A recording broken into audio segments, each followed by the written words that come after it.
Langit Tanah Abang masih kelabu ketika seorang pemuda dengan wajah tenang mendorong gerobak butut berisi tumpukan baju murah.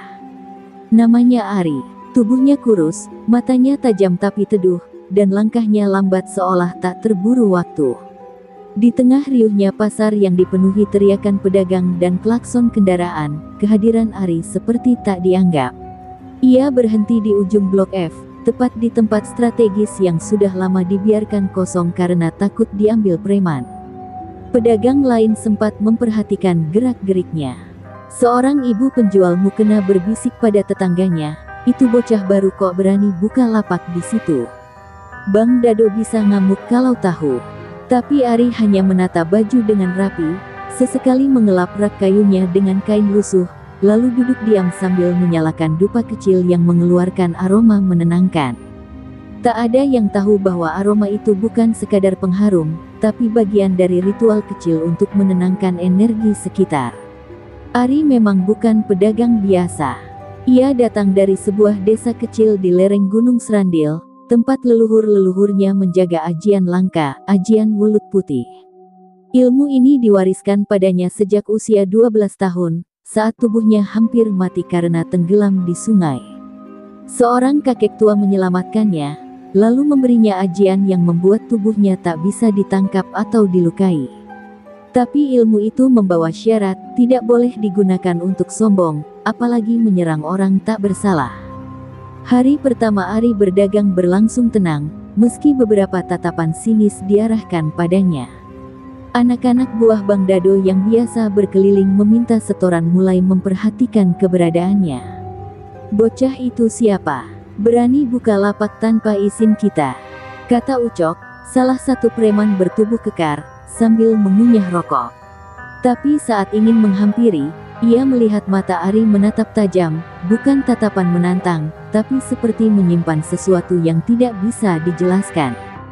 Di malam hari, saat pasar mulai sepi, Ari tak langsung pulang. Ia duduk bersila di dekat gerobaknya, menyalakan lilin kecil dan menaruh kendi putih di depannya. Ia memejamkan mata, menggumamkan mantra halus.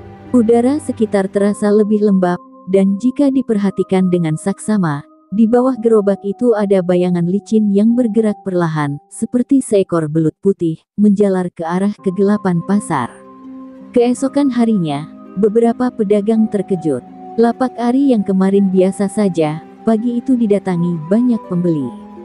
Entah mengapa, baju-bajunya terlihat lebih menarik, lebih rapi, bahkan tercium aroma segar dari kain-kainnya.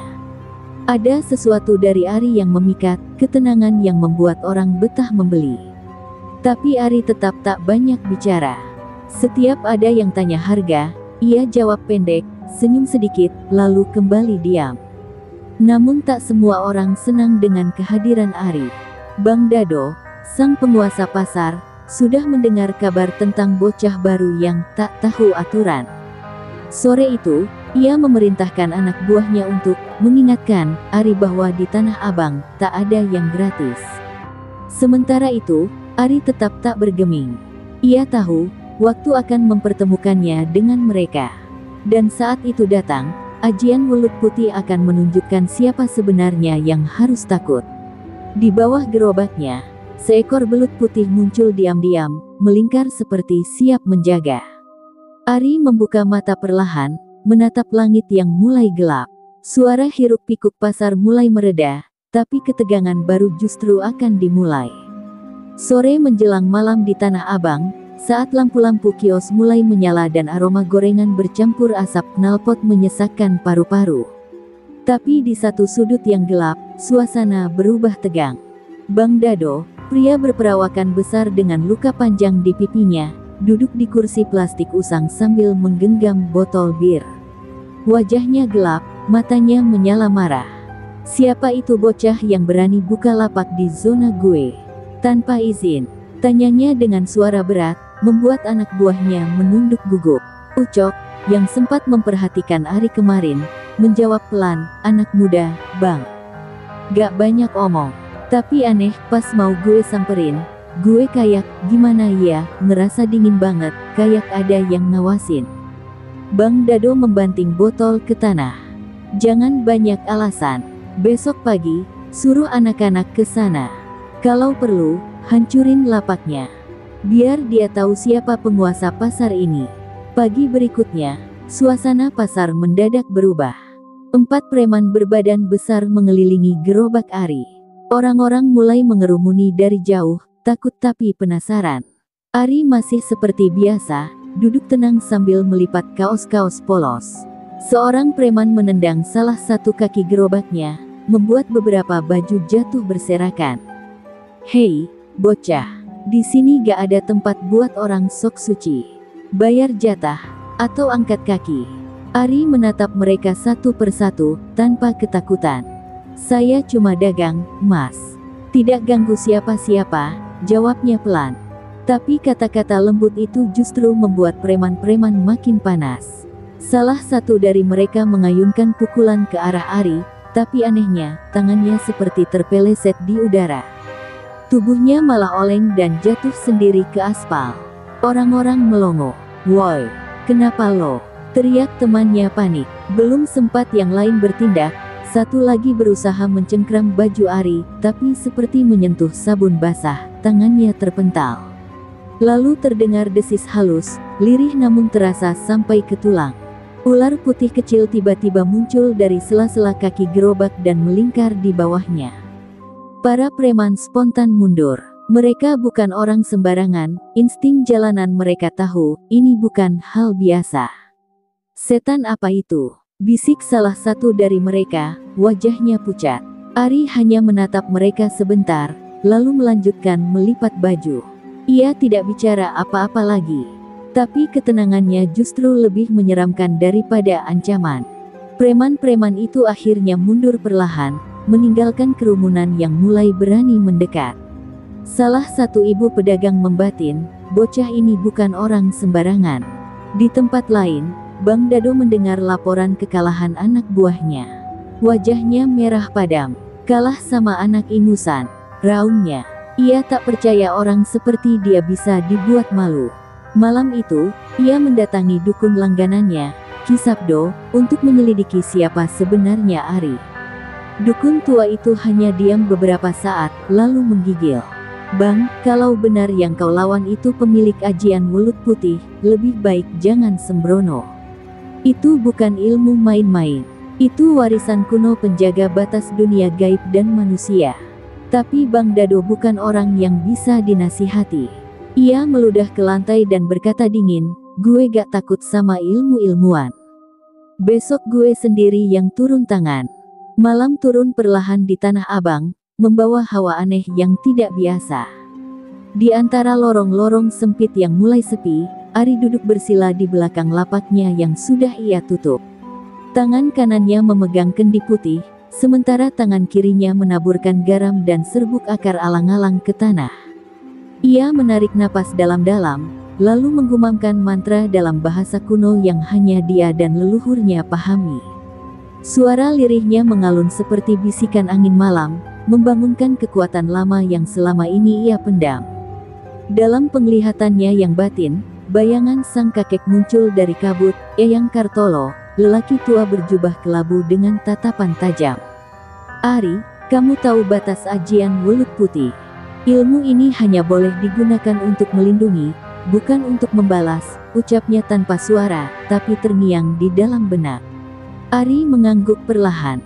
Ia tahu, hari-harinya di Tanah Abang tidak akan pernah tenang lagi. Bang Dado bukan preman biasa, ia adalah perusak tatanan, perampas keadilan di tempat yang seharusnya jadi ladang penghidupan. Kilasan masa lalu menelusup dalam pikiran Ari. Waktu ia berusia 12 tahun, tubuhnya terbawa arus sungai di desa tempat ia tinggal. Nyawanya nyaris tak tertolong, sampai tiba-tiba seekor belut putih melingkar di dadanya dan menghembuskan napas kehidupan. Sejak saat itu, ia menjadi penerus ajian mulut putih, sebuah ilmu langka yang membuat tubuh pemiliknya licin bagai belut, tak bisa ditangkap atau dilukai oleh senjata apapun, bahkan bisa menembus dinding dan ruang gaib. Namun, ajian itu memiliki pantangan, sekali digunakan untuk menyerang lebih dulu, jiwa si pemilik akan terkunci dalam dunia Halimun. Ari membuka matanya perlahan. Di depan kendi putihnya, seekor belut muncul dari tanah, tubuhnya bersinar pucat kehijauan. Ia membungkuk hormat pada hewan itu, yang sebenarnya adalah perwujudan energi ajian itu sendiri. "Jagalah aku malam ini, jika esok badai datang, aku akan bersiap," bisiknya. Belut itu menyelinap ke dalam kendi, dan lilin-lilin kecil di sekelilingnya padam satu persatu, seperti menyegel perjanjian sunyi antara Ari dan kekuatan leluhur. Sementara itu, Bang Dado tidak tidur malam itu. Ia berjalan mondar-mandir di markasnya, kepalanya dipenuhi amarah dan rasa malu. "Mau dia punya ilmu apa, gue gak peduli," geramnya. Ia menatap golok panjang miliknya yang selama ini tak pernah gagal membuat orang tunduk. Tapi jauh di dalam dirinya, ada rasa takut yang ia tekan kuat-kuat. Mimpi buruk mulai mengusiknya, ia melihat dirinya dikejar belut putih raksasa, tubuhnya terjerat tanpa bisa melepaskan diri. Ki Sabdo, dukun yang ia andalkan, mencoba memperingatkannya lagi. Ilmu belut putih itu bukan sembarang ajian. Itu ajian penjaga, yang jika diganggu akan membalikkan kutukan. Tapi Bang Dado mencibir. "Gue ini raja pasar. Gue yang atur Tanah Abang, bukan dia," ucapnya dengan suara keras, menolak kenyataan bahwa ada kekuatan lain yang tidak bisa ia pukul dengan tangan kosong. Pagi mulai mengintip di ufuk timur. Ari membuka lapaknya seperti biasa, seolah tidak ada yang terjadi. Tapi matanya lebih waspada dari sebelumnya. Ia bisa merasakan aura hitam mendekat dari kejauhan. Pedagang-pedagang lain mulai resah, mereka tahu Bang Dado akan bertindak sendiri hari ini. Tapi tidak ada yang bisa mencegahnya, mereka hanya bisa berharap, anak muda itu bukan hanya sekadar pemberani, tapi benar-benar punya kekuatan untuk melawan Raja Pasar yang selama ini tak tersentuh. Dan di bawah gerobak Ari, tanah mulai berdenyut pelan. Suara desis lembut kembali terdengar. Belut putih telah terbangun. Mentari belum tinggi ketika Bang Dado melangkah memasuki area pasar Tanah Abang, diiringi oleh 4 anak buahnya yang membawa balok dan rantai. Wajah-wajah mereka garang, menyapu setiap pedagang dengan tatapan mengintimidasi. Orang-orang segera menyingkir, membiarkan jalan terbuka lebar menuju gerobak Ari. Suasana pasar yang biasanya riuh kini menegang, seolah tahu akan ada badai yang datang. Tapi Ari tetap seperti biasa, duduk bersila, melipat baju dengan tenang, seolah tak ada yang berbeda pagi itu. Bang Dado menghentakkan kakinya di depan gerobak Ari. "Bocah, lo kira tempat ini rumah nenek lo? Berani buka lapak di wilayah gue tanpa bayar sepeser pun?" Suaranya menggelegar, membuat beberapa ibu-ibu pedagang menutup mulut mereka karena takut.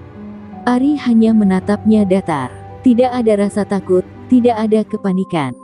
"Saya hanya berdagang, tidak merugikan siapapun," jawabnya datar. Jawaban itu justru membuat darah Bang Dado mendidih. Seketika, Dado menyambar salah satu rak baju dan membantingnya ke tanah. "Kalau gitu, gue yang rugiin lo sekarang," bentaknya. Baju-baju Ari berceceran, tapi Ari tetap duduk diam. Salah satu anak buah Dado mengayunkan rantai ke arah Ari, tapi seperti sebelumnya, rantai itu meleset. Bukan karena Ari menghindar, melainkan karena rantainya sendiri terpelintir. Seperti hidup, lalu membelit lengan si preman dan menariknya hingga jatuh terguling. Teriakan panik mulai terdengar dari kerumunan. Satu lagi preman mencoba menendang gerobak Ari, tapi kakinya terpental sendiri seolah menendang batu karang. Tubuhnya terpental jauh, menghantam tiang listrik dan langsung pingsan. Bang Dado melotot tak percaya. "Setan apa ini?" raungnya. Ari berdiri perlahan, menatap Dado dalam-dalam. "Saya sudah bilang, jangan ganggu saya," suaranya tetap tenang, tapi ada gema gaib yang menggetarkan dada semua yang mendengarnya. Dari bawah gerobak, sesuatu mulai merayap keluar. Seekor belut putih, sebesar lengan bayi, muncul dari celah kayu, tubuhnya berkilau di bawah sinar matahari. Desis halusnya terdengar sampai ke telinga paling jauh. Belut itu melingkar pelan di sekitar kaki Bang Dado. Semua orang menahan napas. Dado mencoba mundur, tapi kakinya seperti terpaku. Ia berusaha menebas makhluk itu dengan goloknya, namun senjata itu patah sebelum menyentuh tubuh si belut. Tiba-tiba, belut putih itu menyelinap cepat dan membelit leher Dado sebentar, sebelum kembali masuk ke bawah gerobak. Tak ada bekas luka, tapi Dado jatuh berlutut, wajahnya pucat dan keringat membanjiri tubuhnya. Nafasnya tersengal seperti dicekik sesuatu yang tak terlihat. Ari berjalan perlahan, mengambil baju-bajunya yang berceceran, dan menatap Dado untuk terakhir kali pagi itu. Saya tak ingin mencelakai siapapun, tapi kalau saya diganggu terus, saya tidak bisa jamin keselamatan siapapun di sini. Bang Dado tidak menjawab. Ia terduduk lemas, tubuhnya gemetar hebat. Anak buahnya segera mengangkatnya pergi, disaksikan ratusan pasang mata yang kini melihat Ari dengan cara berbeda. Bukan lagi bocah penjual baju biasa, tapi penjaga gaib yang tak bisa disentuh oleh manusia biasa. Pasar kembali bergeliat, tapi bisik-bisik mulai menyebar ke setiap sudut. Ari bukan orang biasa, dia pelindung, dia pemilik ajian mulut putih. Malam turun seperti tirai kelam yang menutupi luka ego Bang Dado. Sejak kejadian pagi itu, ia tak bisa tidur. Dadanya sesak, tengkuknya dingin seperti terus diikuti sesuatu. Di dalam kamar sempitnya yang penuh poster wanita dan dupa hitam, ia duduk gemetar.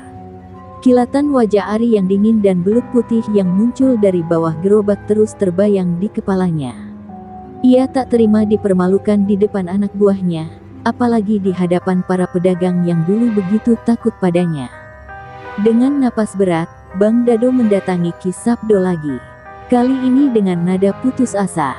"Ki, tolong gue gak bisa tidur, gue diganggu terus. Gue dengar suara air mengalir di kepala gue, kayak sungai, tapi kering."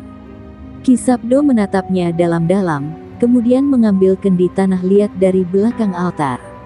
"Kau sudah melewati batas. Tapi kalau kau tetap ingin melawan, hanya satu cara, panggil ajian serat geni, ajian pemusnah yang bisa membakar energi halus. Tapi risikonya, kalau gagal, bukan hanya tubuhmu yang terbakar, jiwamu pun bisa hangus," katanya serius. Tanpa ragu, Bang Dado mengangguk. Biar, asal bocah itu hancur. Maka malam itu, dengan ritual gelap, Ki Sabdo memanggil entitas tua, roh pemangsa cahaya yang dirantai dari zaman Majapahit. Api kecil menari di dalam kendi, lalu berubah menjadi asap hitam yang masuk ke dada Bang Dado. Sejak saat itu, matanya berubah merah samar. Tubuhnya lebih panas, dan langkahnya terasa lebih berat. "Besok malam, aku akan membakar dia. Aku akan datangi lapaknya, kubakar sampai ke akar leluhurnya," gumamnya. Namun, Ari pun merasa adanya perubahan. Malam itu di Blok C, tempat lapak-lapak baju murah ditumpuk sebelum subuh, angin berputar aneh. Seekor kucing liar tiba-tiba mati mendadak di dekat gerobaknya. Seekor burung yang bersarang di atap kios jatuh dalam keadaan hangus. Ari langsung duduk bersila, menutup mata. Ia melihat bayangan hitam besar berjalan ke arahnya, mata merah, tubuh menyala api. "Ini bukan preman biasa lagi, dia membawa kutukan," gumam Ari. Belut putih muncul lagi malam itu, kali ini bergerak lebih gelisah. Ia melingkari gerobak Ari, lalu memanjat ke atas dan bersiul lirih seperti memberi peringatan. Ari mengangguk. "Aku harus memanggil penjaga leluhur." Maka ia membuka kain putih yang selama ini disimpan di dasar gerobaknya. Kain itu berisi segel tulisan aksara Jawa kuno, pembuka gerbang kekuatan mulut putih yang sesungguhnya, yang hanya boleh dibuka saat nyawa benar-benar terancam. Di waktu yang sama, di ujung pasar Blok C, para pedagang mulai resah. Beberapa merasa panas, yang lain mendengar suara mendesis di balik tembok. Tanpa disadari, udara menjadi berat, seperti menjelang kebakaran. Tapi tak ada api, yang ada hanyalah hawa membakar dari dalam. Dan di balik itu semua, Bang Dado datang diam-diam, wajahnya dipenuhi dendam. Ia membawa sebotol minyak tanah dan pisau besar. "Keluar kau, bocah sialan!" teriaknya di tengah malam yang hening. Ari berdiri di hadapan lapaknya. Belut putih muncul di bahunya, Tubuhnya bersinar terang seperti cahaya rembulan. Ia tak lagi bicara. Segel di tangannya perlahan dibuka, dan dari dalamnya keluar angin dingin menusuk tulang. Malam itu, di Blok C, dua kekuatan bertemu, satu terbakar oleh dendam, satu dijaga oleh kesucian leluhur. Dan pasar Tanah Abang menjadi saksi, bahwa malam itu bukan sekadar pertarungan preman dan pedagang, tapi antara ajian terkutuk dan ajian penjaga dunia gaib. Langit malam di atas Tanah Abang mendadak berubah.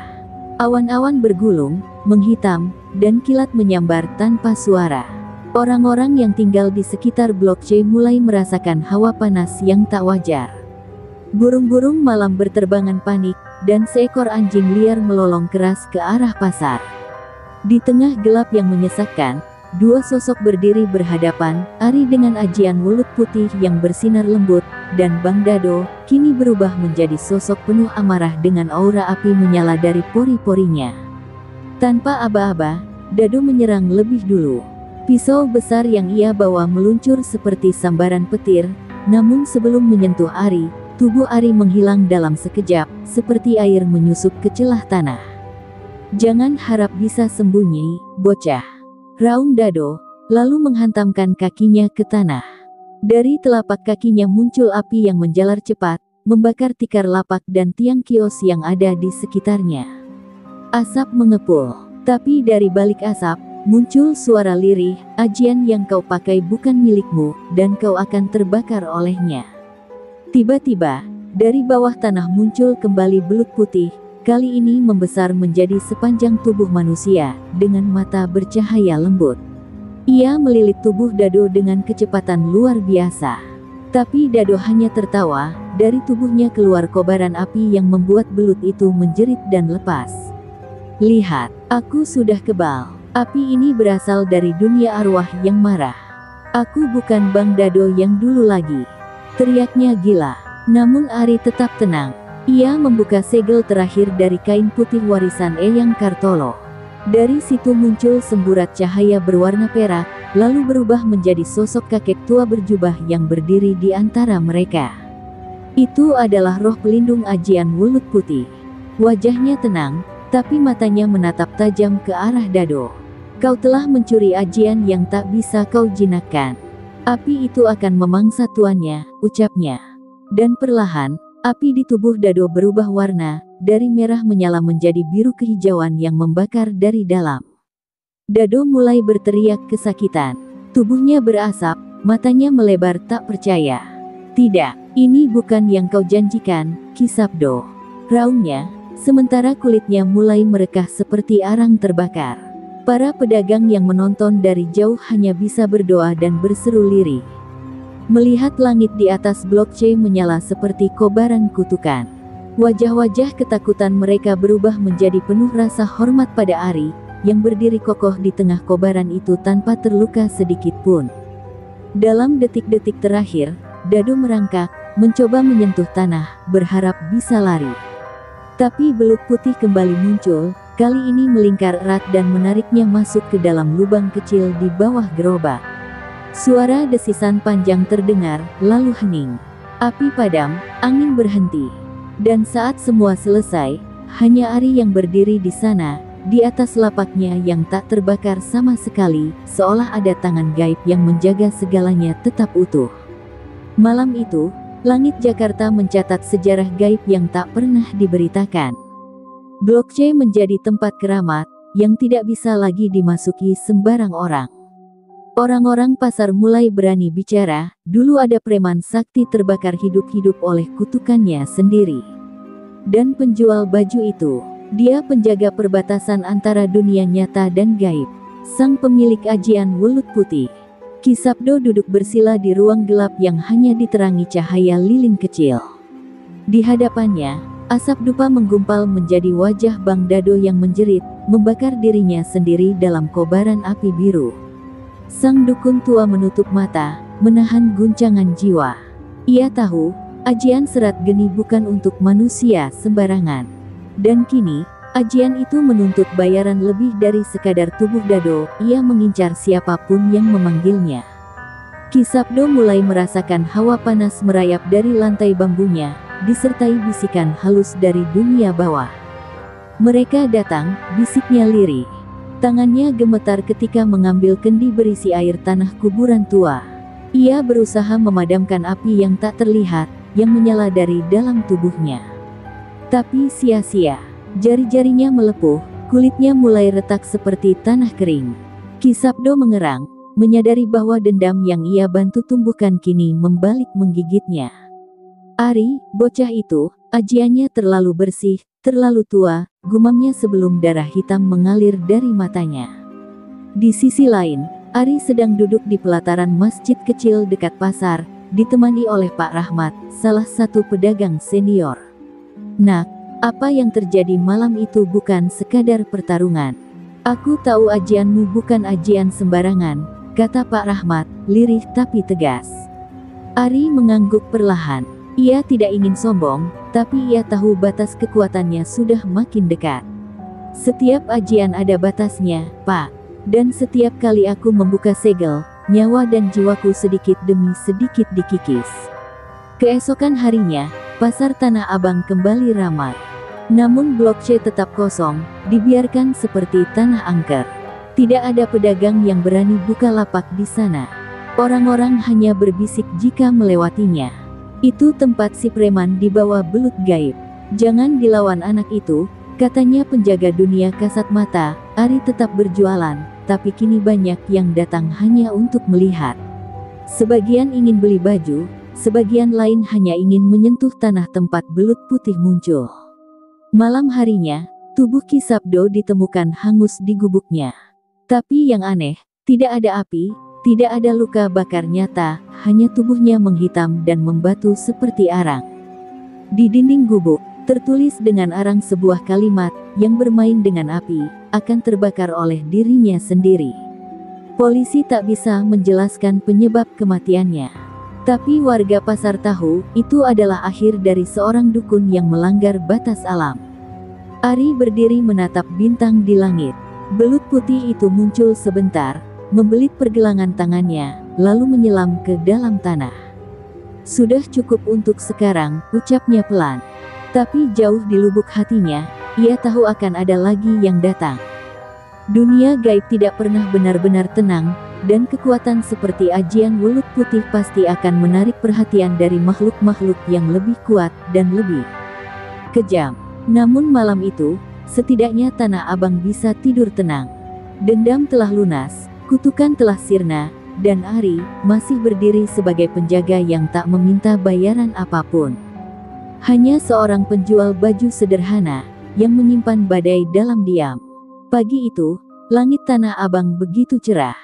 Tak ada awan gelap, tak ada suara angin aneh. Para pedagang mulai kembali tersenyum, seolah pasar telah menemukan damainya kembali. Tapi Ari tahu, ketenangan ini bukan akhir dari segalanya, melainkan jeda yang diberikan oleh alam gaib, sebelum badai berikutnya datang. Di balik senyum ramahnya kepada pembeli, Ari menyimpan firasat aneh, belut putihnya tidak muncul semalaman, dan tanah di bawah gerobaknya terasa dingin menusuk. Sore harinya, seorang perempuan tua datang menghampirinya. Wajahnya keriput tapi matanya tajam, mengenakan kain batik dengan kalung berliontin kuningan berbentuk ikan. "Kau Ari?" tanyanya langsung. Ari mengangguk. "Saya Nyai Kencana, murid terakhir dari Eyang Kartolo, orang yang menciptakan ajian belut putih. Sudah saatnya kau tahu, bahwa kekuatan itu belum sepenuhnya bangkit." Ari tercekat, napasnya tercekat oleh kenyataan bahwa selama ini ia hanya mewarisi sebagian dari ajian itu. Nyai Kencana lalu menyerahkan sebuah buku tua berisi tulisan aksara Jawa kuno. Di balik kekuatan belut putih, ada segel utama yang belum terbuka. Segel yang bisa memanggil belut leluhur, makhluk penjaga antara dunia manusia dan dunia makhluk halus. Tapi ingat, membuka segel itu berarti menyatukan tubuhmu dengan alam gaib. Kau bukan hanya akan melihat roh-roh, kau akan menjadi bagian dari mereka. Ari hanya bisa menatap buku itu dalam diam, seperti memegang takdir yang terlalu besar untuk ditolak. Malam itu, Ari membuka buku tersebut di bawah cahaya lilin. Segel terakhir itu bukan hanya mantra, tapi juga pengorbanan. Ia harus menghapus semua identitas duniawinya, nama, asal, dan bahkan keinginannya sendiri. Jiwa yang memanggil belut leluhur akan hidup di batas dua dunia, menjaga keseimbangan yang rapuh antara dunia kasat mata dan dunia arwah. Air matanya jatuh. Ia teringat almarhum ibunya yang selalu berkata, "Jangan pernah abaikan warisan leluhur, karena di sanalah kau berasal." Tapi sebelum ia membuat keputusan, seekor burung gagak hitam jatuh tepat di depan gerobaknya, mati dengan mata terbuka. Di kakinya terikat sehelai kertas yang ditulis dengan darah, "Pasar ini belum aman. Mereka akan datang lewat tubuh manusia." Ari meremas kertas itu, lalu berdiri dengan tekad yang baru. Ia menatap langit malam, dan untuk pertama kalinya dalam hidupnya, ia berbicara bukan kepada manusia, tapi kepada roh-roh yang menunggu di balik batas dunia. "Jika aku harus menjadi penjaga penuh, maka aku rela. Tapi aku tidak akan biarkan pasar ini jatuh ke tangan makhluk yang haus akan ketakutan." Dari bawah tanah, belut putih muncul perlahan, kini dengan tubuh yang bersinar lebih terang dari biasanya. Ia melingkar di kaki Ari seperti memberi restu. Nyai Kencana yang diam-diam menyaksikan dari kejauhan hanya tersenyum lirih. "Kau sudah memilih jalanmu, Nak. Tanah Abang akan tetap hidup. Tapi bukan karena kehadiran manusia semata, melainkan karena penjaga gaibnya, seorang anak muda penjual baju, yang kini menyatu dengan ajian leluhurnya, Wulut Putih. Dunia bisa melupakan namanya, tapi pasar ini akan selalu mengenangnya sebagai penyeimbang antara terang dan gelap."